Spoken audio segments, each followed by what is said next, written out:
99.99% लोग वो जिम आके एफर्ट करते हैं, गलत डायरेक्शन में भाग रहे होते हैं और बोलते हैं मैं रिजल्ट्स नहीं मिलते, फिर बोलते हैं यार जिम जाने से कुछ नहीं होता। जिम पूरी जिंदगी भी आप चले जाएं, जिम जाने से रिजल्ट नहीं मिलते अगर आपके पास सही डायरेक्शन ना हो। लर्न टू बर्न, कि मैं लोगों को सिखाऊं कि यार तुमने बर्न कैसे करना है कि तुम्हारी अपनी एक आइडियल फिजिक अचीव करो। वैसे फिटनेस ट्रेनर वर्ड तो आता था, ये कंसल्टेंट कैसे कहोगे? जो इंसान तीनों डायमेंशंस की नॉलेज को रखता है, diet and nutrition, training and understanding the psychology of a client, वो कहलाता है कंसल्टेंट। मेरी अपनी फिजिक होगी, मेरे 6 पैक्स होंगे तो लोग ये मानेंगे ना कि यार मुझे इस इंसान से कंसल्ट करना है। मुझे अगर कोई फिटनेस ट्रेनर कहता है मैं अपने लिए गाली लेता हूँ। फिटनेस ट्रेनर्स, डाइटिशियन, न्यूट्रिशनिस्ट ये अलग फील्ड है। मैं उस ट्रैक के ऊपर भाग रहा हूं जिस ट्रैक पे मेरे साथ कोई भी नहीं भाग रहा पूरे पाकिस्तान में। मैंने पाकिस्तान की तारीख के अंदर फिटनेस की इंडस्ट्री में वो काम किया जो पाकिस्तान में कभी भी नहीं हो रहा। अल्हम्दुलिल्लाह पाकिस्तान की पहली फिटनेस ऐप भी मैंने लॉन्च कर दी है, which is Pakistan first digital fitness app and a digital fitness platform. ये इंटरलिंक करेगी फिटनेस के साथ। जिस तरह से बीकॉम फैंसी होने के बाद बीबीए बन गया ना, तो इसी तरीके से डाइटिशियन जो है फैंसी होने के बाद न्यूट्रिशनिस्ट बने। हर वो कैफियत जिससे आपका दिल दुखा हुआ होता है वो इमोशनल स्ट्रेस कहलाता है। 95% क्लाइंट जो मेरे पास आते हैं वो इमोशनल स्ट्रेस से गुजर रहा होता है। तो जब तक मैं उसका इमोशनल स्ट्रेस ट्रीट ना करूं, उसको डाइट और एक्सरसाइज असर ही नहीं करती। जी अस्सलाम वालेकुम, अदनान फैसल, एफएचएम पाकिस्तान के साथ। आज हमारे साथ एक ऐसी पर्सनालिटी मौजूद है जिनसे हम बात करेंगे फिटनेस के। मोटिवेशनल स्पीकर है, फिटनेस कंसल्टेंट है। अच्छा, मैंने ट्रेनर सुना था और आज बात करेंगे कंसल्टेंसी क्या होती है फिटनेस के अंदर। उमर बिलाल साहब, सर कैसे हैं आप? अल्हम्दुलिल्लाह बॉस। सर ये बताइएगा कैसे शुरू किया आपने? हर बंदे की स्टार्ट एक होती है कि यार इस तरफ आने का एक स्टार्ट ब्रेकडाउन मिलता है, वो आपको कैसे मिला था? अच्छा, फिटनेस की इंडस्ट्री में मेरा इस तरह से आना हुआ कि जो लोग मुझे जानते हैं आपके पॉडकास्ट के तवज्जुह से जो देखेंगे उनको मेरा बैकग्राउंड ज़रा सा तो पता है। I have been a scholarship grade from my university, BBA MBA मैंने अपना कंप्लीट किया। Then I started off my entrepreneurial venture. मेरा पहला जो वेंचर था एक डिस्काउंटेड प्लेटफॉर्म मैंने पाकिस्तान में इंट्रोड्यूस किया। किस नाम से था वो सेवियर के नाम से एक डिस्काउंट प्लेटफॉर्म है हमारा। अब हमारे यूजर्स पहचान जाएंगे उसको, जो डिस्काउंट प्लेटफॉर्म जो बड़ा फेमस हुआ था एक ज़माने में, तो आपने वो किसी को दे दिया? हाँ, मैंने फिर एक मल्टीनेशनल ग्रुप को जो यहाँ पे ऑपरेट करती है, मैंने उसको समझें कि जिसको आप कहते हैं ना एंटरप्रेन्योरशिप की ज़बान में फ्लिप करना, तो मैंने कर दिया था। अब हम साथ साथ एंटरप्रेन्योरशिप की जो हमारी जर्नी थी इसमें अब स्टूडेंट भी मैं मार्केटिंग कर रहा हूँ। सो अब सिलसिला कुछ इस तरह से हुआ कि इस तरफ हमारा इस तरह से आना हुआ कि जब आई गेव दैट वेंचर, जब मैंने उसको फ्लिप कर दिया तो उसके बाद I had to go on to what my passion was. ठीक है जी। और फिटनेस में आने का मेरा इस तरह से इत्तेफाक हुआ कि एक्सरसाइज तो मैं कर रहा हूँ 16 साल की उम्र से। सो जब 2018 में मैंने अपनी कंपनी को फ्लिप करने के बाद जब उनको मैं इस तरफ आया तो फिर ये हुआ कि मैं अपने एड्स वगैरह कर रहा था, मेरा एक सोशल मीडिया सर्कल भी था। अब मैंने जब उस कंपनी को कंसल्ट किया वहाँ से मैं फ्री हो गया। जब मैं फ्री हो गया तो उसके बाद मैंने अपना फिटनेस के ऊपर प्रॉपरली ध्यान देना शुरू किया। जब मैंने ध्यान देना शुरू किया तो जाहिर सी बात है मेरे 6 पैक्स भी पॉप आउट हो गए। तो अब हमने अपनी फेसबुक पे फ्लॉन्ट किए, जो एक तरीका होता है, क्योंकि अब जाहिर है मैं कमर्शियल्स भी कर रहा हूँ, एक हमारा भी अपना सर्कल। सो जब मैंने फ्लॉन्ट की वो तस्वीरें ना, तो देन आई रियलाइज्ड कि लोगों ने मुझे इनबॉक्स करना शुरू किया, इंडस्ट्री के professional. This is the turning point that you need to. अच्छा, वो कौन लोग थे? अच्छा, वो मेरे मीडिया के दोस्त, वो लोग जो मेरे सर्कल में ऐड थे, जिनके अपने जिम्स भी थे, जो ट्रेनिंग करा भी रहे थे, जो ट्रेनर्स भी थे। और समझे उन्होंने मुझे ये पूछना शुरू कर दिया इनबॉक्स में, यार हमें भी ये बताओ कि तुमने एब्स कैसे बनाए, हमें वो डाइट बताओ। अब चूंकि मैं एक एंटरप्रेन्योरल जहन था, हम मार्केटिंग के स्टूडेंट थे, रिसर्च एंड एनालिटिक्स हमें करनी आती थी। वो जहन उस वक्त, वो जो बल्ब जलता है ना थॉमस एडिसन का, वो बल्ब हमारा जल गया। ठीक है, वो बल्ब ये जला कि हमें नजर आ गया कि अगर इंडस्ट्री के प्रोफेशनल्स जिनके अपने जिम है, जो मीडिया में काम कर रहे हैं, जिनके अपने ट्रेनर्स भी हैं, अगर वो आपसे ये क्वेश्चन पूछ रहे हैं कि आपने ये कैसे किया, हमें भी बता दो, दैट मीन्स कि हमारी इस इंडस्ट्री के अंदर नॉलेज का बहुत फुकदान है। जब एक चीज मैंने अपनी रिसर्च की बेसिस के ऊपर अपने एक्सपीरियंस से मैंने हासिल कर ली, सो इनके लिए ये चीज इतनी मुश्किल क्यों है? That was the point that when I realise कि यार ये मेरा शौक भी है, मेरा पैशन भी है। And then I started off a company in 2018, learn to burn के नाम से, कि मैं लोगों को सिखाऊं कि यार तुमने बर्न कैसे करना है कि तुम्हारी अपनी एक आइडियल फिजिक अचीव करो। वो दिन है, आज का दिन है अल्हम्दुलिल्लाह। उसके बाद से लेके अब तक, अब अल्हम्दुलिल्लाह now I am acknowledged as Pakistan first fitness consultant. अच्छा, कंसल्टेंट वर्ड पहली दफा आया है। हाँ, वैसे फिटनेस ट्रेनर वर्ड तो आता था, ये कंसल्टेंट कैसे कहोगे? देखिए कंसल्टेंट, इसको मैं आपको समझा देता हूँ। देखें, फिटनेस की जबान के फिटनेस की भी एक डेफिनेशन है, उसके ऊपर हम आते हैं। पहले आप ये समझ लें कि देखें एक कॉमनली यूज्ड लफ्ज है जिसको आप फिटनेस ट्रेनर कहते हैं। ठीक है। ट्रेनर वो इंसान होता है जो आपको ये बताता है कि आपने एक्सरसाइज कैसे करनी है जिम में, या without gym body weight workout कर रहा है, मतलब जिम में तुमने मशीनें किस तरह से इस्तेमाल करनी है, जो बंदा तुम्हें ट्रेनिंग कराना जानता है, बताना जानता है, सिखाना जानता है, उससे आप ट्रेनर कहते हैं। ठीक है, ठीक हो गया। अब एक इंसान होता है जो कि आपको ये बताएगा कि भाई रोजमर्रा की जिंदगी में तुम ये खा लो, ये पी लो, जिस तरह से हमारी बूढ़ी दादी अम्माएं होती थी ना कि बेटा ये खा लो, सेहत के लिए अच्छा है, ये सेहत के लिए सही नहीं है। तो ये देसी जबान में ये लफ्ज कहलाता है डाइटिशियन का। ठीक है, सही है। जिस तरह से बीकॉम फैंसी होने के बाद बीबीए बन गया ना, तो इसी तरीके से डाइटिशियन जो है फैंसी होने के बाद न्यूट्रिशनिस्ट बन गया। ठीक है। वेस्ट के अंदर होती है रिसर्च बेस्ड जब काम होता है, तो उन्होंने ये स्टडी किया कि भाई फैट लॉस पिल्स होंगी तो उनका इंपैक्ट बॉडी पे क्या होगा, अगर हम सप्लीमेंट्स लेंगे उनका इंपैक्ट क्या होगा। तो रिसर्च बेस्ड जब हमारे पास नॉलेज आई तो उन्होंने वहां पे एक पूरी प्रॉपर डिग्री क्रिएट कर दी जिसका नाम हो गया भाई न्यूट्रिशनिस्ट की डिग्री। सो यहां पे जो देसी लफ्ज के अंदर जो डाइटिशियन थे वो फैंसी जबान में कहलाने लग गए न्यूट्रिशनिस्ट। तो एक डायमेंशन होता है ट्रेनर का, जो बंदा आपको एक्सरसाइज कराना जानता है, एक डायमेंशन बिल्कुल अलग है जो आपकी डाइट एंड न्यूट्रिशन के ऊपर जिसको कमांड है। सही है। और अब एक बंदा आएगा वो बोलेगा कि भाई मैं फिटनेस ट्रेनर है, अगर उसको डाइट एंड न्यूट्रिशन की नॉलेज नहीं है वो आपको रिजल्ट्स नहीं दे सकता, ऑप्टिमम रिजल्ट्स। ठीक है, मैं ऑप्टिमम रिजल्ट्स की बात कर रहा हूं। अब एक अच्छा, वो ऑप्टिमम रिजल्ट कौन से हैं? हाँ, ऑप्टिमम रिजल्ट्स की भाई आप अपनी आइडियली क्या फिजिक अचीव करना चाहते हैं। सही है, जिसमें आपको अपने, तो अब एक इंसान है जो कि सिर्फ ट्रेनिंग कराना जानता है वो ट्रेनर कहलाएगा, जो एक इंसान सिर्फ डाइट एंड न्यूट्रिशन पे कमांड रखता है उसे डाइटिशियन या न्यूट्रिशनिस्ट कहते हैं। अब एक इंसान आए जो सिर्फ डाइट जानता है वो आपको रिजल्ट्स नहीं दे सकता, एक बंदा जो ट्रेनिंग जानता है डाइट नहीं जानता वो भी आपको रिजल्ट्स नहीं दे सकता। अब एक इंसान आए बोले कि यार मैं डाइट एंड न्यूट्रिशन भी जानता हूं और मैं ट्रेनिंग कराना भी जानता हूं, वो भी आपको ऑप्टिमम रिजल्ट्स नहीं दे सकता, क्योंकि you need to understand the psychology and the mindset of a client. क्योंकि हर इंसान की साइकोलॉजी मुख्तलिफ है, उसके एक्सपीरियंसेस अलग है, उसके लिए मोटिवेशनल फैक्टर्स अलग है। अब अगर मैं एक क्लाइंट को 3 डायमेंशंस पे समझता हूं तो वो बंदा जो तीनों डायमेंशंस पे कमांड रखता है, डाइट एंड न्यूट्रिशन पे, ट्रेनिंग कराना जानता है और क्लाइंट की साइकोलॉजी समझता है, यानी आपकी माइंड साइंसेस। ये बहुत जरूरी है। साइकोलॉजी अगर आप नहीं समझते तो वो जरूरत ही नहीं है। देखो आप बीबीए एमबीए भी करोगे ना तो आपको साइकोलॉजी का कोर्स आपको पढ़ाई कराई जाएगी, because until unless you understand the psychology the mindset of a client आप अगले के साथ काम ही नहीं कर सकते। सो जो इंसान तीनों डायमेंशंस की नॉलेज को रखता है, diet and nutrition, training and understanding the psychology of a client, वो कहलाता है कंसल्टेंट। जैसे कि एक होता है इंसान जो आप कहोगे कि भाई रियल स्टेट का लफ्ज आपने सुना होगा, रियल स्टेट बिल्डर। बिल्डर वो बंदा है जो आपको बिल्डिंग बना के देगा, आर्किटेक्ट वो बंदा है जो बिल्डिंग का नक्शा बना के देगा, इंटीरियर डिजाइनर वो बंदा है जो आपको इंटीरियर की डिजाइनिंग करके देगा। एक होता है रियल स्टेट कंसल्टेंट जो आपको बोलता है कि प्रॉपर्टी दिलाने से लेके चाबी देने तक के तमाम मराहिल एक जगह पे आपको मिल जाएंगे। So fitness consultant is a person who is a one window solution to all your fitness queries. So अल्हम्दुलिल्लाह 2018 में जब मैंने अपना काम स्टार्ट किया पाकिस्तान के अंदर, then that time I realised कि यहाँ पे फिटनेस का, एक तो लव फिटनेस की डेफिनेशन भी लोगों को नहीं पता।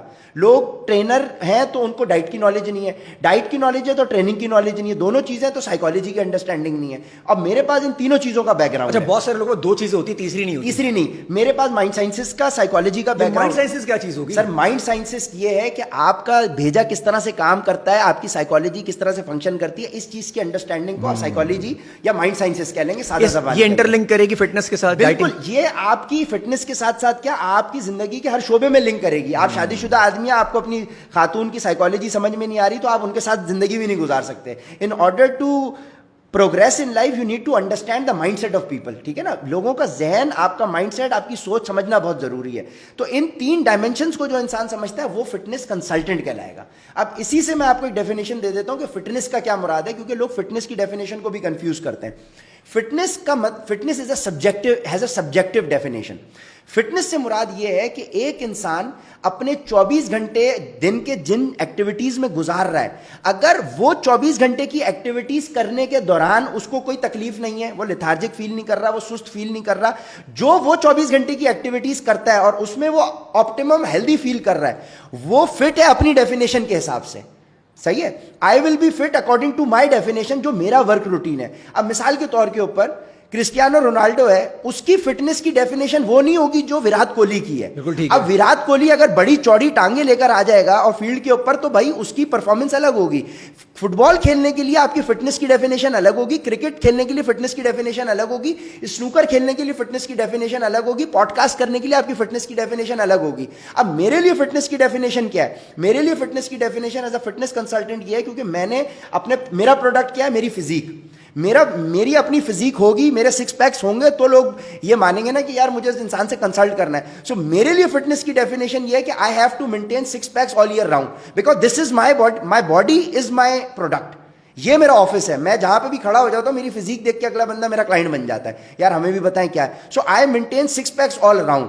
ठीक है, मुझे अब फील्ड के ऊपर मैराथन नहीं भागनी. सो शायद अभी मैं अपनी भागने की कैपेसिटी के हिसाब से उतना ऑप्टिमम पे ना हूं जो एक मैराथन रनर या एथलीट रनर होगा. लेकिन सेलिंग के हिसाब से होगा. हाँ, जो मेरी रिक्वायरमेंट है, मेरे जो 24 घंटे की रिक्वायरमेंट है, उसके हिसाब से आपने उस डेफिनेशन पे हेल्दी फील कर रहा हूं. मेरी भाई शादीशुदा जिंदगी है, मेरे बच्चों के साथ मेरी एक्टिविटी है, मैंने अपने रोजमर्रा के ऑफिस में काम करना है, भाई मेरे क्लाइंट्स आ रहे हैं, मुझे क्लाइंट के साथ अपना दिमाग चलाना है. अगर मेरी एक्टिविटी मेरे रूटीन के हिसाब से मैं हेल्दी फील कर रहा हूं, सो मेरी डेफिनेशन के हिसाब से मैं फिट हूं. मतलब 24 घंटे बंदे के देखना पहले जरूरी होगा. वो क्या एक्टिविटी करता है. अब जो मीडिया में एक इंसान काम कर रहा है उसकी फिटनेस की डेफिनेशन वो नहीं है जो मेरी है.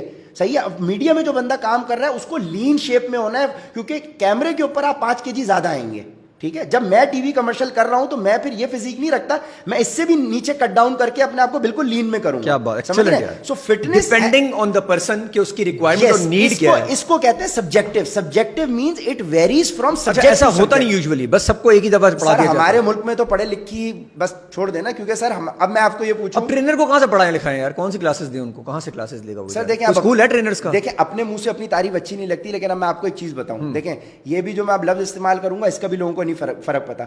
इंफॉर्मेशन में और नॉलेज में क्या फर्क है. इंफॉर्मेशन वो है जो आपने किताब से ले ली, ठीक है, आपने इंटरनेट पे पढ़ ली. Information when combined with experience then it becomes knowledge. Excellent, excellent. सही है. Without just getting knowledge information from a book, from a teacher, that is just information for you. जब तक आपके साथ उसका प्रैक्टिकल एक्सपीरियंस नहीं होगा वो नॉलेज नहीं बनेगा. अब मेरे पास ऐसे ऐसे क्लाइंट्स आते हैं जो कि फ्रेश ग्रेजुएट्स हैं बीएस न्यूट्रिशन साइंस में, और वो आके मुझे पता है क्या कहते हैं, उमर भाई हमें अपने लिए डाइट प्लान दे दें. मेरे पास न्यूट्रिशनिस्ट आ रही हैं, मेरे पास जिम ओनर्स आते हैं कि उमर भाई हमें आप बता दें ताकि हम अपने जिम के अंदर जो क्लाइंट्स हैं ना उनको गाइड करें. अच्छा आप क्या करती हैं? मेरा अपना जिम है जो मैं जिम चलाती हूँ. सो अल्हम्दुलिल्लाह वी आर सिटिंग. अब मेरी लीग इसीलिए देखो, मुझे आपने अगर मुझे कोई फिटनेस ट्रेनर कहता है, not to boast about myself, अल्लाह गरूर तकब्बुर से बचाए, लेकिन मुझे अगर कोई फिटनेस ट्रेनर कहता है मैं अपने लिए गाली लेता हूँ. क्योंकि देखिए फिटनेस ट्रेनर्स, डाइटिशियन, न्यूट्रिशनिस्ट ये अलग फील्ड है. मैं उस ट्रैक के ऊपर भाग रहा हूं जिस ट्रैक पे मेरे साथ कोई भी नहीं भाग रहा पूरे पाकिस्तान में. मेरा ट्रैक अलग है और मैं उसमें अकेला भाग रहा हूं. बाकी जो ट्रैक है ना, जो आप बॉडी बिल्डर्स हैं, फिटनेस ट्रेनर्स हैं, जो डाइटिशियन न्यूट्रिशनिस्ट हैं, वो ट्रैक दूसरा है जिसके ऊपर सब भाग रहे हैं. तो मेरे वाले ट्रैक पे तो कोई भाग ही नहीं रहा ना. 2018 में अल्हम्दुलिल्लाह हमने फिटनेस कंसल्टेंट का लफ्ज इंट्रोड्यूस किया. तब से लेके अब तक अल्हम्दुलिल्लाह मेरे 45,000 पेड क्लाइंट्स हैं, और अल्हम्दुलिल्लाह पाकिस्तान की पहली फिटनेस ऐप भी मैंने लॉन्च कर दी है, which is Pakistan first digital fitness app and a digital fitness platform. अभी आपने शायद हाल ही में देखा होगा कि अब मेरी पूरे पाकिस्तान पाक फिट के नाम से कर रहे हैं. पाक फिट के नाम से मैंने अपना फिटनेस प्लेटफॉर्म लॉन्च कर दिया है. मेरी इंटरनेशनल फर्म के साथ उसमें भी कोलैबोरेशन हो गया है. आपने अगर हाल ही में गौर किया हो तो अल्हम्दुलिल्लाह पाकिस्तान की फिटनेस की तारीख के अंदर आपने ये किसी को मास स्केल के ऊपर बिलबोर्ड्स देखे आपने? कभी भी नहीं देखे. मैंने पाकिस्तान की तारीख के अंदर हम फिटनेस की इंडस्ट्री में वो काम किया जो पाकिस्तान में कभी भी नहीं हो रहा. ठीक है, मैं वो सॉल्यूशंस दे रहा हूं जो पूरे पाकिस्तान में नहीं हो रहे. फिटनेस की तारीख में पाकिस्तान की पहली दफा कोई फिटनेस प्लेटफॉर्म है जिसका बिलबोर्ड लगा हुआ है. आप ये बाकी ब्रांड क्यों ले रहे हैं? एज अ मॉडल ले रहे हैं आपको, एज अ फिटनेस ट्रेनर ले रहे हैं? कौन से ब्रांड? बाकी ब्रांड भी आपको? अब मैं टीवी कमर्शियल्स नहीं करता, एंडोर्स नहीं करता. मेरे पास अल्हम्दुलिल्लाह मैंने उस टाइम के ऊपर 6-7 ईयर्स बैक मैंने ये सारे टीवी कमर्शियल्स कर आखिरी मेरे ख्याल में मैंने 4 साल पहले किया था. उसके बाद से मैं नहीं कर रहा. ये नहीं कि मुझे अपॉर्चुनिटीज़ नहीं है, मेरे मेरिट के ऊपर 35-40 कमर्शियल किए हैं. जो लोग मुझे उस इंडस्ट्री में जानते हैं उनको पता है. ठीक है, मैं एक साल के अंदर 3 दफ़ा थाईलैंड जाके टीवी कमर्शियल्स एंडोर्स करके आया हूँ. बड़े बड़े प्रोजेक्ट्स को लीड किया, बिलबोर्ड्स मेरे लगे रहे. लेकिन जितनी खुशी हमें हमारे अपने ब्रांड के बिलबोर्ड की लगा के हुई है वो तो समझें कि और कहीं पे भी ऐसा होता है ना. तो ये वो वाली चीज़ है. तो ये वाले फैक्टर्स हैं. ये जो आप 24 घंटे इतने क्लाइंट, आपको लगता है ना बंदे की पूरी 24 घंटे की जिंदगी आप मॉनिटर कर रहे होते हैं, तो इतने सारे क्लाइंट हैं, मैनेज कर लेते हैं इजीली क्योंकि आपके पास बहुत सारे क्लाइंट हैं. यार मेरे क्लाइंट्स हैं, मेरा डिजिटल फिटनेस प्लेटफॉर्म बना हुआ है, और आपको क्या लग रहा है मैं अकेला हूँ? मेरी अल्हम्दुलिल्लाह इसमें 45 प्लस मैनेजर्स की, कस्टमर सक्सेस मैनेजर्स की टीम हो गई है. क्योंकि मेरे पास एक महीने के अंदर 50 से 60 हज़ार तो लोग सिर्फ रब्ता करते हैं. और वो चीज़ मैंने अपनी टीम, अब मैं स्केल कर रहा हूँ, अपनी टीम भी बढ़ा रहा हूँ. क्योंकि जाहिर सी बात है कि भाई हमारे पास इतने लोग हैं पाकिस्तान के अंदर, 50% से ज़्यादा खवातीन जो है वो पीसीओएस और थायराइड का शिकार है. और पीसीओएस थायराइड होता किस वजह से? जब आपकी डाइट खराब होती है. डाइटरी प्रिंसिपल जब आपके खराब हो जाएंगे तो सारी बीमारियों का ताल्लुक आपकी ग़िज़ा से है. जब तक आपकी ग़िज़ा ठीक नहीं होगी आपकी बीमारियां ठीक नहीं होंगी. सही है. स्ट्रेस और फिर ये सारे फैक्टर्स, ये सारे. और पीसीओएस के होते हुए आपका वेट लूज नहीं होता. पाकिस्तान के अंदर अभी रिसर्च आई है 50% से ज्यादा खवातीन पीसीओएस और थायराइड से गुजर रही हैं। और पीसीओएस और थायराइड हो उनको इस वजह से रहा है उनकी डाइट ठीक नहीं है। 12.5 करोड़ अगर पाकिस्तान की औरतें ना, तो 6 करोड़ तो सिर्फ औरतें आपकी पीसीओएस और थायराइड से गुजर रही हैं। अच्छा, कैसे वैसे ठीक कर सकते हैं? डाइट कैसे बेहतर जब करें? आपकी डाइट ठीक होगी। अब डाइट की जब आप बात करेंगे तो ये मिसकंसेप्शन मैं आपके पर्सपेक्टिव से क्लियर कर दूं, क्योंकि लोगों को ये लगता है कि भाई डाइट करना जो है कोई हमें फाका करना पड़ेगा, भूखा रहना पड़ेगा, हमें फास्टिंग करनी पड़ेगी। देखिए, diet simply means what you eat and drink. Fitness की जबान में डाइट वो कहलाती है healthy eating according to your objectives. अब डाइट प्लान क्या होता है वो मैं आपको बता दूं, क्योंकि that is what is most important. अब आप दुनिया में कोई भी खाना खाते हैं तो उसमें क्या चीज होती है? देखें, कोई भी खाना आप खाएंगे फैसल भाई तो उसमें क्या चीज होगी? या तो रोटी से खाएंगे या चावल से खाएंगे, ठीक है, या उसके अंदर गोश्त होगा, मीट किसी भी जानवर का हो सकता है, चिकन हो, फिश हो, बीफ हो, मीट होगा, वेजिटेबल्स होंगी या दालें होंगी, ठीक है, रोटी या चावल के साथ खाएंगे। उस खाने के अंदर थोड़े बहुत मसाले होंगे हस्बे जायका, हस्बे जरूरत, तेल या घी में वो खाना पकेगा, डेयरी प्रोडक्ट दही के तौर पे यूज होंगे। दुनिया के तमाम खाने इन्हीं चीजों से बनते हैं। बिल्कुल ठीक है। हर इंसान की डाइट में ये सारी चीजें शामिल होती हैं। असल चीज जो होती है वो होती है आपकी करंट हाइट, वेट, एज, आपके ऑब्जेक्टिव्स के हिसाब से क्वांटिटी ऑफ फूड। क्योंकि देखिए, अगर एक 100 किलो की खातून है, उन्होंने 55 केजी पे आना है, तो 100 केजी पे उनकी बॉडी को जितना प्रोटीन रिक्वायर्ड है 90 के ऊपर उतना प्रोटीन रिक्वायर्ड नहीं है, 55 पे उतना प्रोटीन रिक्वायर्ड नहीं है अपनी बॉडी को मेंटेन करने के लिए। तो आपकी करंट स्टेट के हिसाब से आपको कौन सी चीज किस क्वांटिटी में खानी है, तो जो क्वांटिटी मैं अपने क्लाइंट को बताता हूं उसको जहन में रखते हुए बिरयानी बनाए, कढ़ाई बनाए, सालन बनाए, भुजिया बनाए, घर का खाए, बाहर का खाए, कबाब खाए, जो खाना है खा सकते हैं। मैं पिछले 8 साल से ऑल ईयर राउंड अपने 6 पैक्स मेंटेन करता हूं। जब 10% आपका बॉडी फैट होता है ना, तो नेकेड आई से आपको ऐसी हेल्दी ईटिंग तो नहीं करते होंगे ना जिससे आपके ये 6 पैक खराब हो? भाईजान, मैं यही तो आपको बता रहा हूं, जब आपके पास नॉलेज होती है ना, तो नॉलेज इज पावर क्यों कहा जाता है? क्योंकि आपके पास अगर नॉलेज नहीं है और आपको कराची से हैदराबाद जाना है, आपके पास गाड़ी भी अच्छी हो, टायर भी अच्छे हो, ड्राइवर भी हो, पेट्रोल भी डला हो, रास्ता ना पता हो तो नहीं, और आपको ये भी आपका दोस्त बता दिया कराची से हैदराबाद मोटरवे बन गई है, लेकिन आपको रास्ता नहीं पता हो, पूरी जिंदगी गाड़ी चलाते रहे, आप हैदराबाद नहीं पहुंचेंगे। तो 95% लोग जो जिम आते हैं, बल्कि 95 क्या 99.99% लोग वो जिम आके एफर्ट करते हैं, गलत डायरेक्शन में भाग रहे होते हैं और बोलते हैं मैं रिजल्ट्स नहीं मिलते, फिर बोलते हैं यार जिम जाने से कुछ नहीं होता। जिम पूरी जिंदगी भी आप चले जाए, जिम जाने से रिजल्ट नहीं मिलते अगर आपके पास सही डायरेक्शन ना हो। डायरेक्शन देना एक कंसल्टेंट का काम है, तो मेरा काम बहुत आसान है कि मैं डायरेक्शन देता हूं। उसके बाद मेरा डिजिटल प्लेटफॉर्म जो है वो इतना केपेबल है कि वो आपके क्वेश्चंस को भी आंसर करता है। क्लाइंट अगर 1-to-1 मुझसे सवाल जवाब करना चाहता है तो मुझे करे। अल्हम्दुलिल्लाह मैं एक बंदा बहुत बंदों की ताकत रखता हूं, बाकी अल्हम्दुलिल्लाह हमारी टीम भी है। सो अल्हम्दुलिल्लाह आई एम डूइंग। अच्छा, एक तासुर ये भी आपकी तरफ से आता है कि जी मैं बगैर आप जिम आए, वर्कआउट किए, आप अपना वेट मेंटेन कर सकते, सब कुछ कर सकते हैं। वो कैसे कर सकते हैं? अब मैं ये थोड़ा सा पढ़ा लिखा एक लफ्ज इस्तेमाल करता हूं। एक कॉन्सेप्ट होता है फिटनेस की साइंस की जबान में कहलाता है नीट, NEAT, जिसको आप कहते हैं non exercise activity thermogenesis. Non exercise activities कौन सी होती हैं?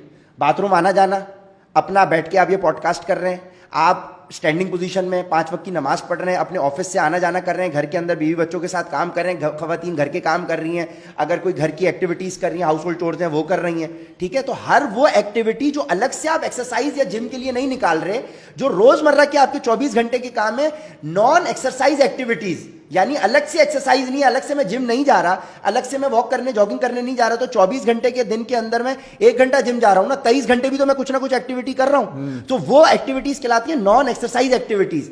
थर्मोजेनेसिस से मुराद ये है कि आपकी बॉडी नॉन एक्सरसाइज एक्टिविटीज करके भी आपकी कैलोरीज बर्न कर रही है। अब अगर आपकी डाइट पीछे ठीक होगी, मैक्रोज आपके ठीक होंगे, तो आप बगैर एक्सरसाइज किए फैट लॉस कर सकते हैं। फैट लॉस आपका हो रहा है या मसल बर्न हो रहा है या आपके कार्बोहाइड्रेट यूज हो रहे हैं एनर्जी प्रोड्यूस करने में, ये चीज डिपेंड करेगी आपकी करंट डाइट क्या है। अगर मैं आपके ईटिंग पैटर्न्स ठीक कर दूं तो बगैर जिम जाए, बगैर एक्सरसाइज किए आप अपने रिजल्ट्स अचीव कर सकते हैं। And sir, this is what my 95% of the clientele is doing, they don't go to the gym. मेरी खवातीन बहनें पाकिस्तान के हालात में, जहां पे ये खवातीन जिम से जाके एक्सरसाइज नहीं कर सकती, मेरा निजाम, मेरा तरीकेकार क्या है? देखो, मैं खवातीन से पर्दा करता हूं, मैं एक डिसिप्लिन के साथ अपना काम कर रहा हूं, सही है। तो जिम में फिर अब सुने, तो आप जिम में एक्सरसाइज कैसे कराएंगे? अब मैं जिम में खवातीन को ट्रेन नहीं करता, मैं उनको डाइटरी पैटर्न्स उनके ठीक करता हूं थ्रू माय वीडियोस। अगर वो जिम जाना चाहे तो जिम जाके वो क्या एक्सरसाइज करेंगी, थ्रू माय वीडियोस वो देखती हैं। और उनको जो मैं डाइट बताता हूं, मैं उनको कहता हूं अगर एक्सरसाइज का टाइम निकाल सके तो करें, अदरवाइज 5 वक्त की नमाज पढ़ें, और जो मैं डाइटरी प्रिंसिपल्स आपको बताऊंगा वो सुन्नत के करीब होंगे, उनको आप फॉलो करें, आपको जिम जाने की जरूरत ही नहीं है। और अल्हम्दुलिल्लाह 95% क्लाइंटेल मेरा 20 to 25 kg sir wheel chair bound clients है मेरे। ये डिजिटली करते हैं आप या फोन के कॉल के थ्रू करते हैं? सर मेरा व्हाट्सएप के थ्रू और मेरा डिजिटल प्लेटफॉर्म, मैंने ऐप ऐप अपनी क्यों बनाई है, which is Pakistan first fitness app and a digital fitness platform. मैं उनके साथ, मेरी टीम व्हाट्सएप के थ्रू उनको अच्छा उमर, दो तरह की खवातीन होंगी ना, एक खवातीन वो होंगी जो घर से करना चाह रही, ठीक है, एक जिम आके कंफर्टेबल है करना चाहती है। देखें अगर वो जिम जाके कंफर्टेबल हैं, सबसे पहले अगर वो जिम जाके करना चाह रही हैं, तो मैं अपना एक मुसलमान, एक भाई की हैसियत से उनको सबसे पहले ये चीज एडवाइस करता हूं कि मेरी बहन अगर आप जिम जा रही हैं तो आपने फीमेल जिम के साथ फीमेल ट्रेनर लेना है, ठीक है, पहली चीज।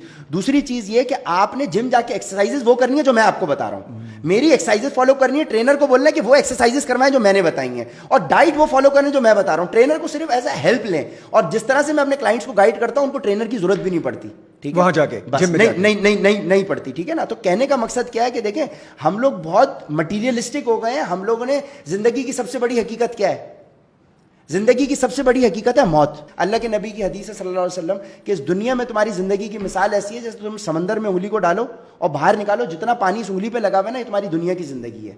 इस दुनिया की जिंदगी के पीछे आप अपनी आखिरत को बर्बाद ना करें, ये असल ऑब्जेक्टिव है। तो मैं जब इसके पीछे अपने आप को इसको फोकस करके चल रहा हूँ और उसको मैंने भुला दिया होगा तो मुझे बहुत मुश्किल लगेगा। सर हम रमजान में रोजे रखते हैं, बिल्कुल रखते हैं। हम पूरा दिन रोज फास्टिंग करते हैं, किस बेसिस के ऊपर? हमें पता होता है ना इफ्तार होने वाली है। तो मुसलमान की जो ये जिंदगी है, जो आपको 60-65 साल जिंदगी अल्लाह ने इस दुनिया में दिया, आप 100 साल जिंदा रह जाएंगे भाई, 150 साल जिंदा रह जाएंगे, आपकी डाइट फिटनेस अच्छी होगी तो 150 साल जिंदा रहने के बाद आपने मर के जाना है ना, ठीक है, मर के जाना है। तो असल जिंदगी आपकी वो है। अगर आपको वो चीज आपके जहन में है तो फिर यहां की कुर्बानी आपको मुश्किल नहीं लगेगी। दुनिया में इंसान फास्टिंग की कैफियत में रोजा अपना वो इफ्तार आखिरत में करेगा। ये कॉन्सेप्ट अगर आपका हो तो फिर आप खवातीन के साथ भी एक religious principles, I try to add value to people's life and this is what is being motivating me since last 8 years with my platform के with my platform I am adding value to people's life. मेरे पास divorce cases आ रहे होते हैं यार, खवातीन के मोटापे। अच्छा डिवोर्स भी इस वजह से बढ़ रहे हैं, हेल्थ, ये मतलब खवातीन के मोटापा या मर्द के मोटापे की वजह से? सर आप मुझे एक बात बताएं, आपकी शादी हुई जब आपकी खातून का वेट था 50-55 kgs, एक बच्चे के बाद नेचुरली आपका प्रेगनेंसी के बाद आपका बच्चा वेट खातून का 15-20 kgs बढ़ जाता है, बढ़ गया, ठीक है। बैक टू बैक अगर 2 प्रेगनेंसीज हो गई तो वो 90 kg पे पहुंचेगी जो 55 kg की खातून होगी। तो बेचारी खवातीन बहनों के पास नॉलेज ही नहीं है। जब वो एक बच्चे के बाद 70, 75, 80 पे पहुंचती हैं, 2 बच्चों के बाद वो 90 पे पहुंचती है ना, और उनके पास नॉलेज नहीं होती, तो फिर उनका वजन बढ़ने लगता है। मुझे आप बताएं कि अगर जिस आदमी ने उनसे 55 kg पे शादी की है, अगर वो 90 kg की होती शादी पे, तो वो हजरत उनसे शादी करते? कभी भी नहीं करते, ठीक है, कभी भी नहीं करते। 90 kg की खातून से कोई शादी नहीं करना पसंद करता। अच्छा ये सेम गोज टू मर्द भी होता है? बिल्कुल ऐसे। मतलब अगर मर्द शादी के बाद पेट निकाल लेता है बाहर, बड़ा गंजा हो जाता है, तो मर्द के लिए भी ये फैक्टर्स होंगे, लेकिन मर्द के लिए उतने अग्रेसिव नहीं होते जितना औरत के लिए ये वाले अग्रेसिव। मर्द खूबसूरती ढूंढ रहा होता है। सर वेट बढ़ने की वजह से यंग खवातीन के रिश्ते रिजेक्ट हो जाते हैं। जब रिजेक्ट हो जाते हैं तो वो फिर स्ट्रेस में जाती हैं, ठीक है। जब स्ट्रेस में जाती हैं तो उसके बाद स्ट्रेस और डिप्रेशन के अंदर आप अच्छे से अच्छी डाइट ले लें, आपको उसको असर नहीं होता। अच्छा है ये कड़वे सच जो आप बता रहे हैं, ये है कड़वे सच। मुझे अपनी शादीशुदा जिंदगी में, मुझे अपनी पर्सनल जिंदगी के अंदर, मुझे अपनी जिंदगी के हर शोबे के अंदर, मुझे अपने प्रोफेशनल जिंदगी के अंदर, मुझे जिंदगी के हर मामलात के अंदर सक्सेस चाहिए ना, मुझे अपनी ऑप्टिमम परफॉर्मेंस चाहिए। So as a human being मेरा मैन्युफैक्चरर कौन है? अल्लाह पाक। अब मुझे ये कौन बताएगा? अब मुझे अपनी ऑप्टिमम परफॉर्मेंस चाहिए, मैं टोयोटा से पूछ रहा था ना गाड़ी के लिए, तो मुझे अपनी जिंदगी में ऑप्टिमम परफॉर्मेंस चाहिए तो मैं किससे पूछूंगा? मैं अल्लाह पाक से पूछूंगा। अल्लाह पाक ने मुझे मैसेज कैसे दिया? कि नबी की तालीमात के थ्रू, कुरान पाक के जरिए, और कुरान पाक की तालीमात हम तक नबी पाक सल्लल्लाहु अलैहि वसल्लम ने पहुंचाई। अब हम अपने प्रिंसिपल्स को अल्लाह की तालीमात के, नबी पाक सल्लल्लाहु अलैहि वसल्लम की तालीमात के करीब करेंगे, और उस तालीमात तो में हमें अपनी जिंदगी में भी ऑप्टिमम परफॉर्मेंस, उसमें तालीमात में फिटनेस जरूरी है, दोनों के लिए, मर्द के लिए भी औरत के लिए। सर देखिए फिटनेस एक उसका पार्ट है, लेकिन उसके अंदर भी स्ट्रेस फैक्टर्स का बहुत ज्यादा इंपॉर्टेंट रोल आता है। उन चीजों को समझना पड़ता है, आपको अपनी अंडरस्टैंडिंग समझ, आपको बहुत सारे फैक्टर्स है ना। अच्छा उमर, स्ट्रेस और एंजाइटी डिप्रेशन का भी ये इंटरलिंक करता है आपकी? स्ट्रेस को समझने, क्योंकि हमारे पास अच्छा मौका है, तो मैं आपके तवज्जुह से एक लार्ज ऑडियंस को स्ट्रेस का कॉन्सेप्ट समझा दूं। स्ट्रेस के 3 डायमेंशंस हैं, 3 स्टेजेस हैं, सही है। Stress is something, anything which is not in a state of its normal. कोई भी चीज अगर अपने नॉर्मल के ऊपर नहीं है तो वो स्ट्रेस की कैफियत में कहलाएगी। मिसाल के तौर पर ये कार्ड है, ये अभी अपनी रिलैक्स पोजीशन के अंदर है, मैंने इसमें स्ट्रेस पैदा किया, मैं इसको उसकी नॉर्मल पोजीशन से हटा रहा हूं, ठीक है। ये मेरी टी शर्ट मैं पहना हूं जर्सी, ये रिलैक्स पोजीशन में, अब मैं इसमें स्ट्रेस पैदा कर रहा हूं, ठीक है। Anything which is not in a state of its normal, जिस तरह से उसको डिजाइन किया गया, अगर वो उस कैफियत में नहीं है तो वो स्ट्रेस की कैफियत में कहलाएगी। स्ट्रेस की 3 डायमेंशन है। पहली स्टेज उसकी कहलाती है केमिकल स्ट्रेस। केमिकल स्ट्रेस से मुराद ये है, उसका ताल्लुक है आपकी डाइट से। जब आपकी डाइट ठीक नहीं है तो आप साइंटिफिकली कहलाएंगे कि आप केमिकल स्ट्रेस का शिकार हैं, ठीक है। यानी अब आप अनहेल्दी डाइट खा रहे हैं जिसके लिए अल्लाह ने आपका सिस्टम डिजाइन नहीं किया, तो आप कहलाओगे कि आपकी डाइट, आप केमिकल स्ट्रेस का शिकार हो, क्योंकि अंदर डाइट, आपकी ग़िज़ा जाने के बाद अंदर का केमिकल्स का निज़ाम है वो दरम बरम हो गया। अब आप क्या कहलाओगे? खराब डाइट होने की वजह से, जिसकी खराब डाइट है वो कहलाएगा केमिकल स्ट्रेस का शिकार। केमिकल स्ट्रेस आपको लीड करता है दूसरे स्टेज की तरफ, जिसको आप कहते हैं फिजिकल स्ट्रेस। फिजिकल स्ट्रेस का मतलब अब आपकी डाइट खराब थी, आपका वजन बढ़ना शुरू हो गया, यंग एज में बाल सफेद होना शुरू हो गए, आप लेथार्जिक महसूस कर रहे हैं। फिजिकल स्ट्रेस का जो पावर हाउस है वो आपका ब्रेन है। डाइट खराब हुई, आपके जिस्म पे चर्बी चढ़ना शुरू हुई, आपके हर ऑर्गन की परफॉर्मेंस स्लो हुई, तो क्या मैं ये कह सकता हूं कि पूरी बॉडी को ब्रेन रेगुलेट करता है? तो जब आप वजन आपका बढ़ रहा है तो मोटे लोगों को आपने देखा लेथार्जिक हो जाते हैं, उनका दिमाग उनके ऑप्टिमम पे काम नहीं कर रहा। तो डाइट ने आपको लीड किया किधर? केमिकल स्ट्रेस ने फिजिकल स्ट्रेस की तरफ। फिजिकल स्ट्रेस का जब आप शिकार हैं, दैट मीन्स आपका ब्रेन आपके 100% पे काम नहीं कर रहा, 60-70 पे होगा, 100 पे नहीं काम कर रहा। अब जब आपका ब्रेन 60-70% पे काम कर रहा है, तो क्या मैं ये कह सकता हूं कि उस ब्रेन का काम है आपकी बॉडी के इम्यून सिस्टम को भी रेगुलेट करना? तो इम्यून सिस्टम आपका वो भी 100% पे काम नहीं कर रहा। अगर ब्रेन 60 पे काम कर रहा है तो इम्यून सिस्टम भी 60-70 पे होगा। अब इम्यून सिस्टम क्या है? इम्यून सिस्टम आपकी बॉडी का एंटीवायरस है। जिस तरह से आपके कंप्यूटर में, मोबाइल में एंटीवायरस होता है ना, जो वायरस को डिटेक्ट करता है, ट्रीट करता है, डिलीट करता है, इसी तरीके से अल्लाह पाक ने ह्यूमन बॉडी के अंदर एक एंटीवायरस मैकेनिज्म रखा हुआ है, जिसको आप इम्यून सिस्टम कहते हैं, जिसका काम है कि बीमारियों को आइडेंटिफाई करे, ट्रीट करे, डिलीट करे। अब अगर मैं डाइट खराब होने की वजह से फिजिकल स्ट्रेस का शिकार हूं, मेरा ब्रेन 60-70 पे काम कर रहा है, दैट मीन मेरा एंटीवायरस भी अप टू डेट नहीं है, 60-70 पे काम कर रहा है, सो अब मुझे बीमारियां लगना शुरू होंगी। सही है। अब एक इंसान फिजिकल स्ट्रेस का शिकार था, खातून ने खा खा के वजन बढ़ा लिया, क्योंकि हवा खा खा के कोई वजन नहीं बढ़ाता। फिजिकल स्ट्रेस से निकल के तीसरे स्टेज पे जा रही हैं, जो सबसे क्रूशल है। तीसरा स्टेज स्ट्रेस का कहलाता है इमोशनल स्ट्रेस। इमोशनल स्ट्रेस, हर वो स्ट्रेस जिससे आपका दिल दुखता है, वो इमोशनल स्ट्रेस की कैफियत है। अब जरूरी नहीं है कि आप डाइट खराब हो तो फिजिकल स्ट्रेस हो तो उसके बाद आप इमोशनल पे जाएं। कुछ लोग डायरेक्ट इमोशनल पे भी जा सकते हैं। जैसे कि मिसाल के तौर पे मैं अपने वालिद साहब से बहुत क्लोज हूं, मेरे वालिद साहब का इंतकाल हो जाए तो मैं डायरेक्ट इमोशनल स्ट्रेस पे जाऊंगा। मुझे पहले फ्लोर से दूसरे फ्लोर से तीसरे फ्लोर पे जाने की जरूरत नहीं है, मैं डायरेक्ट तीसरे पे जाऊंगा। ठीक हो गया। सो अब कोई भी इंसान अगर इमोशनल स्ट्रेस की कैफियत में, तो साइंस पता है क्या कह रही है सर? इमोशनल स्ट्रेस की कैफियत के अंदर आपका इम्यून सिस्टम कॉम्प्रोमाइज नहीं होता, इम्यून सिस्टम शट डाउन हो जाता है।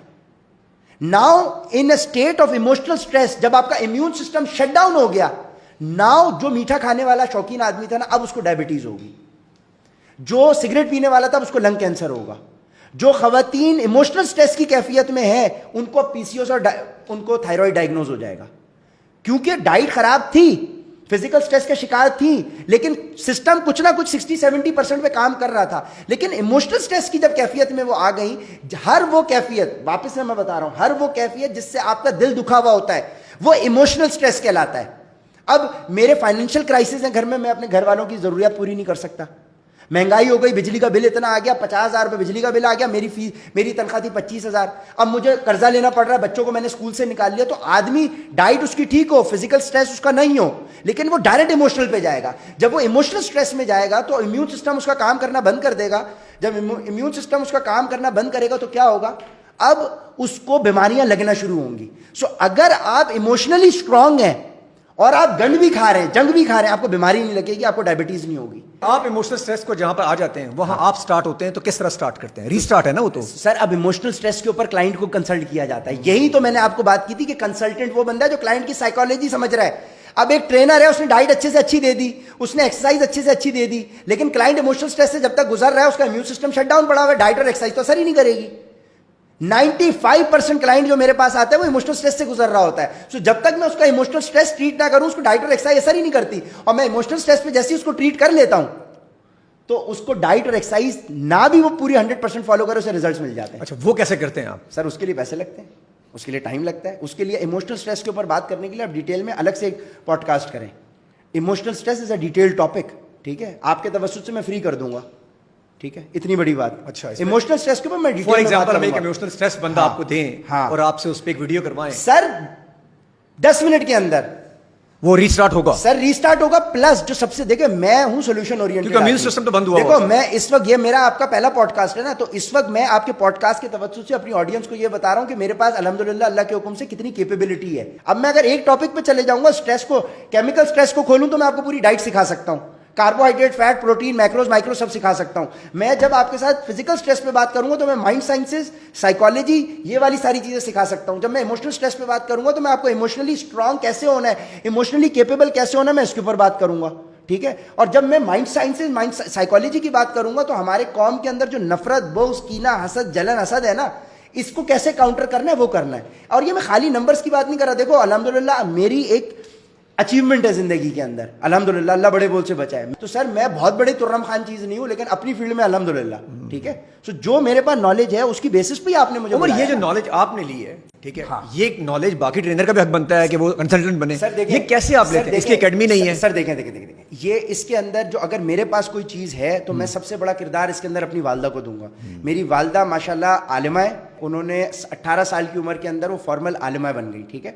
हमने अपने शौक की बेसिस के ऊपर, तो मेरी तरबियत माइंड साइंसेज प्रोफेशनल है मेरी वालदा, उनकी तवज्जुह से मेरी डायरेक्ट ट्रेनिंग मेरी वालदा के तवज्जुह से रही है। माइंड साइंसेज, साइकोलॉजी मेरी अपने स्टडीज़ भी रही, मेरे अपने कोर्सेज भी थे, मेरी अपनी पढ़ाई भी उसमें रही। लेकिन जो मेरी मोस्ट ऑफ द, अगर मेरी शख्सियत आपको नज़र आ रही है, इसका सारा किरदार मेरी वालदा का है। कहते हैं हर कामयाब मर्द के पीछे, हाँ, एक औरत का हाथ होता है, मेरे पीछे मेरी वालदा का हाथ। क्या और बात उस सबसे बड़ा मैं ये समझता हूँ कि जो मेरी वालदा ने मेरा नाम रख दिया ना, उस नाम का आपकी शख्सियत पे बहुत असर होता है। नामों का इम्पैक्ट इतना क्यों आता है? किसी का नाम दाऊद होता है लड़के का, जरा वो खतरनाक सर होता है। इसके ऊपर अगर आपके पास अगर टाइम है तो मैं आपको थोड़ा सा माइंड साइंस, साइकोलॉजी का थोड़ा सा मैं आपको अंडरस्टैंडिंग दे दूं। और अगर आपके पास टाइम है सर, एक चीज होती है ब्रेन और एक चीज होती है माइंड।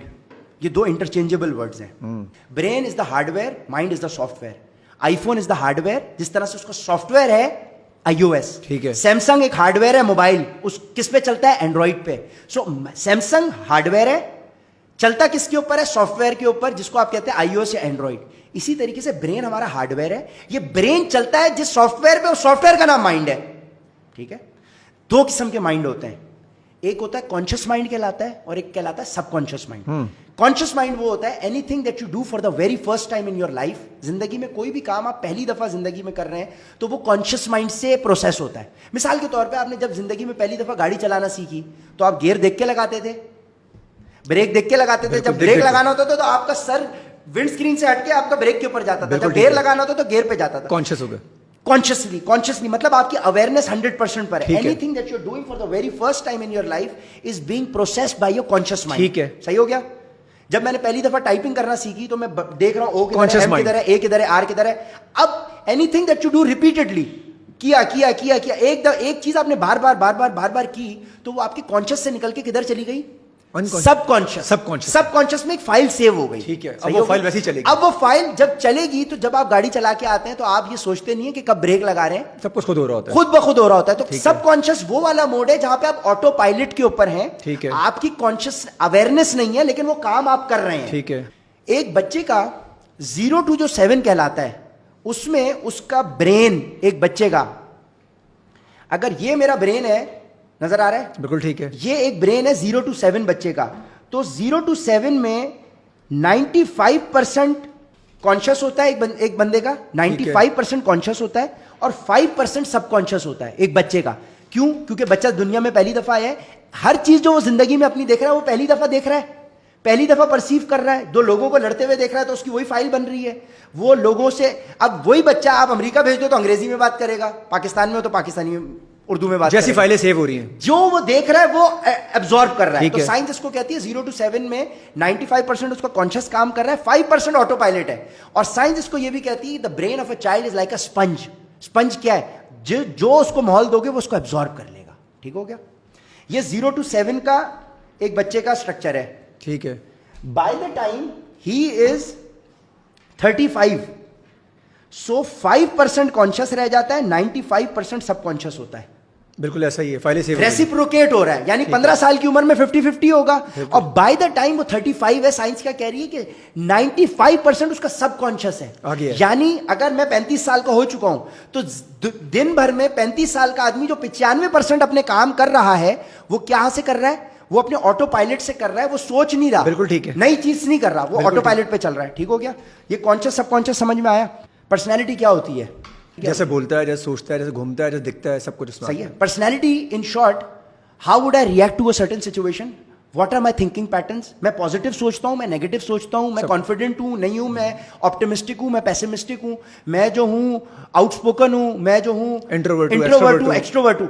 मेरी सोचने समझने की जो सलाहियत है ये मेरी पर्सनैलिटी है।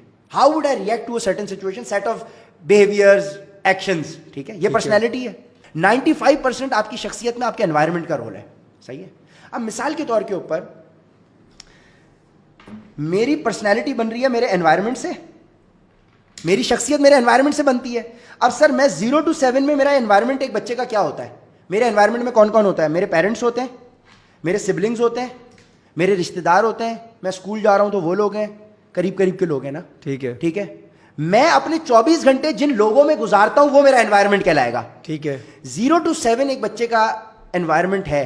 मैं अगर आपसे पूछूं, मेरे माँ बाप हैं, बहन भाई हैं, रिश्तेदार हैं, इन जनरल मुझे आप बताओ 75 साल से पाकिस्तान बन गया, इन जनरल हमारे एनवायरनमेंट से सर हमें पॉजिटिव सुनने को मिलता है या नेगेटिव? नेगेटिव ज्यादा मिलता है। नेगेटिव मिलता है ना। बिल्कुल ठीक है। अब एक इंसान जिसको 0 to 7 में अपने एनवायरनमेंट से हर सेगमेंट में नेगेटिव सुनने को मिला है, तो उसके कॉन्शियस माइंड से हर चीज की क्या फाइलें बनी है? नेगेटिव। नेगेटिव। ये मैं मैसेज देना चाहूंगा, जिसकी वजह से हमारी पूरी कौम हलाक हुई हुई है। सर हम हलाक इस वजह से क्योंकि मैं कंपटीशन करता हूं दूसरे से। मैं ये देख रहा होता हूं कि मैं यहां हूं, ये बंदा यहां है। मैं कंपटीशन दूसरे से मेरे अंदर जलन और हसद पैदा करता है। मुझे कंपटीशन नहीं करना। मेरा कंपटीशन पता है कौन है? उमर बिलाल का कंपटीशन कौन है? मेरा कंपटीशन है मंडे, जो कल गुजर गया, आज ट्यूसडे है। मेरा कंपटीशन मंडे है कि मैं मंडे को इतना बेहतर था, क्या आज मैं मंडे से इतना बेहतर हुआ हूं या नहीं? एक्सीलेंट, क्या बात। मेरा ये कंपटीशन, अगर मैं अपने कल सर अगर मैं अपने कल से आज बेहतर हूं, that means I am progressing. अगर मैं मंडे के मुकाबले में आज गिर गया हूं, ये मेरा अनसक्सेस है। उमर बड़ा मजा आया आपसे पॉडकास्ट करके। जज़ाकल्लाह। मेरी कोई बात अगर सर हमने फिटनेस पे जाना था, कंसल्टेंसी पे उस पे बहुत कम रहे, जिस तरफ हम आए वो ज्यादा इंपॉर्टेंट था। फिटनेस तो एक बहाना, असल में आपको जगाना। मेरा जितना डाइट प्लान होता है ना, जो मेरी कंसल्टेशन होती है, दैट इज क्लोज टू सुन्ना प्रिंसिपल। अल्हम्दुलिल्लाह। क्या बात। अल्लाह के नबी की तालीमात की इतनी बरकत है कि सुन्नत के थ्रू मैं लोगों के रिजल्ट अचीव करा रहा हूं, ना दवाइयां, ना सप्लीमेंट्स, ना ड्रग्स। मेरी जिंदगी में, मेरे करियर में, मेरे प्रोफेशनल जिंदगी में मुझे तमाम बरकत अल्लाह और उसके नबी की तालीमात से मिली है। मैं इसको क्यों छोड़ दूं? ये मेरा एसेट है।